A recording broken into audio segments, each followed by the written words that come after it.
Sure. What is it? Send me some sexy photos of you. What? No. In this video created by a group of students at Regent Park Focus, Jimmy Vo plays a perpetrator who shares a private picture of his girlfriend to his pals. Look what Karina sent me. Cyberbullying is when a person gets bullied or made fun of online, mostly on social media.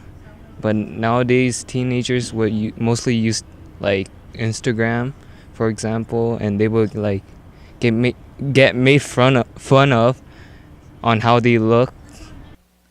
According to the RCMP, cyberbullying is using harmful communication through technologies such as text messaging or social networking sites like Facebook and Twitter.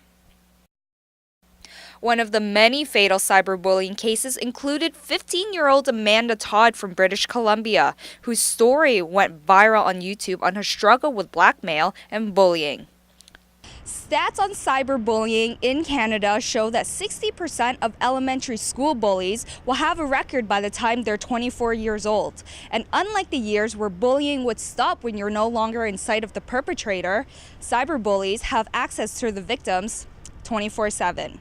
We reached out to Kids Help Phone and asked how parents and guardians should react if a young person decides to open up.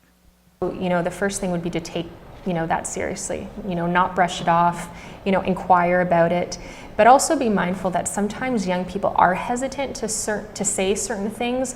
They're afraid that, we hear sometimes people are afraid that their internet privileges are going to be taken away, or now my cell phone is going to be removed and my parents aren't going to let me use that. So they're afraid often of the reaction from parents as opposed to the actual incident that's happening.